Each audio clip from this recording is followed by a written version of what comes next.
feel like you are asking for permission even in your own business? Well, if any of us are employees, we've always been taught that following the rules and seeking approval is the way to success. But those same habits as an entrepreneur can actually hurt you. So today, I am going to show you how to spot these limiting beliefs. And then I'm going to help you free yourself from those and build the business that you have always deserved. Hi, I am Tammy, a two-time recovering business owner, and this is Make It a Double. And I talk all things entrepreneurship. And on this channel, I give actionable advice that moves you from employee to entrepreneur. So welcome to my channel. If you have not been here before, hey, it is nice to meet you. If you have been here, welcome back. So today we are talking about those limiting beliefs that we have as entrepreneurs, and we're breaking any corporate government employee stranglehold so that we can build the business of our dreams. So today we are going to unlearn some things, y'all. We are unlearning, okay?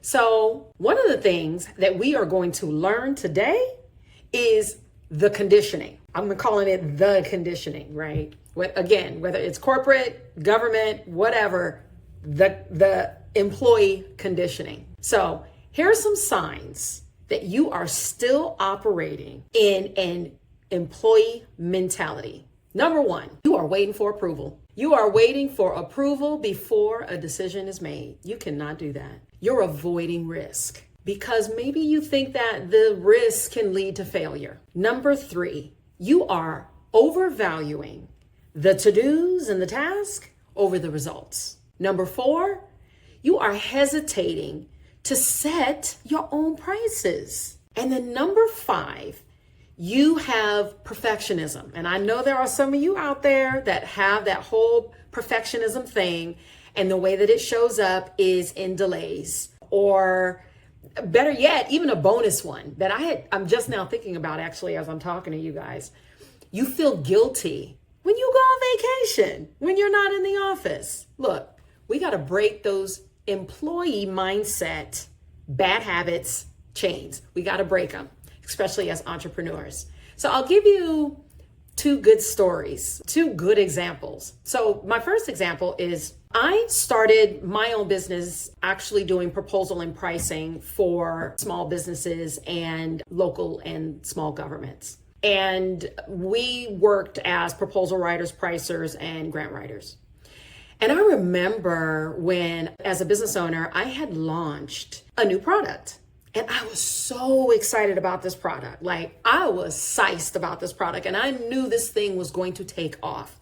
And it was actually, I had developed a pricing SaaS tool, right? Which is software as a service. I knew this thing was taking off. I knew it. And so I had done everything I needed to do. I had worked with an engineer. We had developed the whole tool. And because I am an expert in pricing, I was able to be the subject matter expert for this particular tool. And so I was so excited about this product, and I knew that there was nothing out there like it in the marketplace at the time.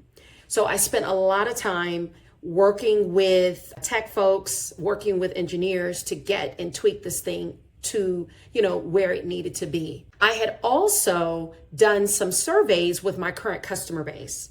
And I had asked them if this is something that they were struggling with, and would this be very helpful in their businesses as they are pricing and proposing on projects, on government projects. And I got an overwhelming response. So what I did is I had begun to launch what they call an MVP, right? Which is a minimum viable product. And so I spent hours, y'all. And now that I think about it, I spent hours developing a landing page, getting everything just right. I had a whole email sequence. I was engaging with my current client base and prospects, and everybody was so excited about this tool, and I know I was jazzed about it. So I had set a date. I put a timer on the landing page. Like, I was doing the absolute most because I wanted this tool to take off. And I had heard that if you Try to sell it and pitch it as an MVP product. If you can get enough people to sign up for it, then you could go ahead and you could get that thing launched, right? And put a price tag to it. So I did all those things. And I first launched that landing page. I had a number of people interested in this product, right? They wanted to be on the list. They wanted to know when it was going to launch, just the whole nine. Y'all, I never launched it. I have never really told that story too much. I never launched that product. It was because of fear. I had the people sign up. I had the interest. I had everything going right. And there was something in me that would not allow me to launch that product. And obviously, I had spent a lot of time, I had spent a lot of resources, and spent a lot of money, and never launched that product. So that's one example. The second example is I'll say it's the sentiment of feeling guilty around taking time off. And this actually, this particular incident happened a couple of years ago, but I was on a girls' trip and I had a client proposal that was actually scheduled to go out. It was actually scheduled to go out to their prospective client while I was on vacation. We were in Spain and we were in Portugal, and I was with my girls, and I'm having a good time, and we're taking pics and we're doing the most. Like we are having just a fabulous time. And my client calls and they need me to lead a review session, 2 review sessions actually, for the proposal before it was to be submitted. And I remember while my girls are out and they having a good old time, they're having dinner, it's fabulous. I am in the room working and trying to get this client deliverable out the door so that I can return to having a good time. But I remember feeling like I had to do it. Like I felt I had this, I was trapped in this whole employee mindset. And I was thinking that I had to do this thing, right? And I didn't have to do it, right? I could have easily delegated it out to someone else. But for whatever the reason, fear, whatever the reason, I decided that I was going to do it. And it actually almost ruined a 30-year friendship. So I say all that to say that there are times where the employee mindset or the employee chains crop up in the most inopportune moments, right? And we have to be able to recognize that, and we have to be able to move through that and move past that. And luckily, since then, I've been able to do that. And so I just encourage you definitely to do the same. So, why are these thoughts a problem for us as entrepreneurs? Well, think about it this way. Think about it from the perspective, these things are habits, and they can limit your creativity because you're operating from a place of fear. And for those of us who are business owners or who are entrepreneurs, who are creatives, coaches, whatever, like we can't operate from a place of fear. We've got to lean in even when it feels uncomfortable. We have to continue to lean in and persevere even in those moments when we're not so sure. We've got to continue because that's where the learning occurs, and that's where it happens. That's where the growth happens. Also, it can cause you to just make very slow decisions, right? And so anytime as an entrepreneur, when you are making slow to no decisions, it can lead to a loss or a reduction in revenue.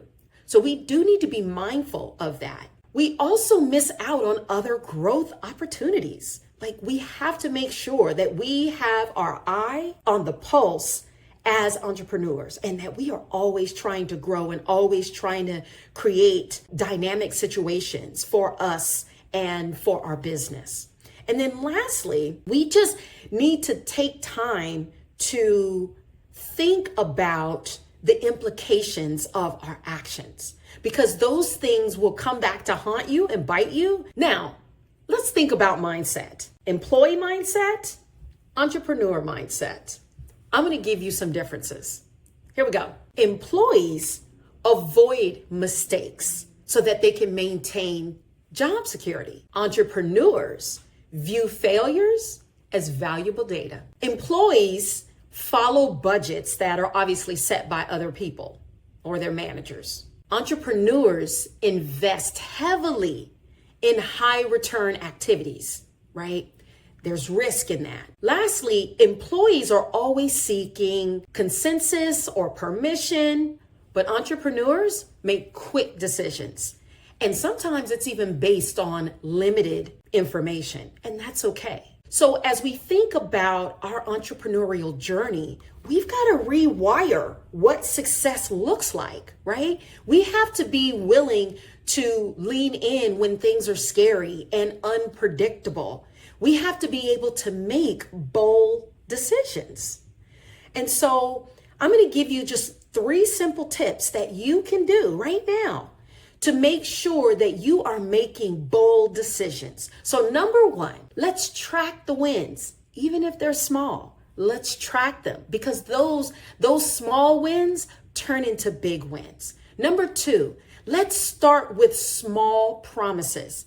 Let's not make big commitments right now, right? Because we don't want to bite off more than we can chew. Let's make small commitments and see those things through, which then leads us to more wins. And then lastly, let's make sure that we practice decisive action.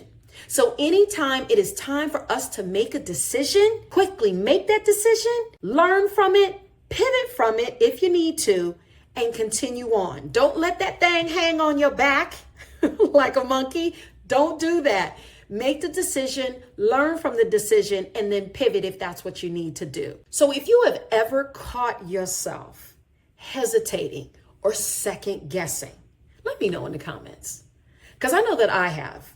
And those have been the moments that have been the most impactful in my business. And so I want to encourage you and I want to help empower you to make the decisions. And it's okay if it's not the right one, because we're going to learn from that.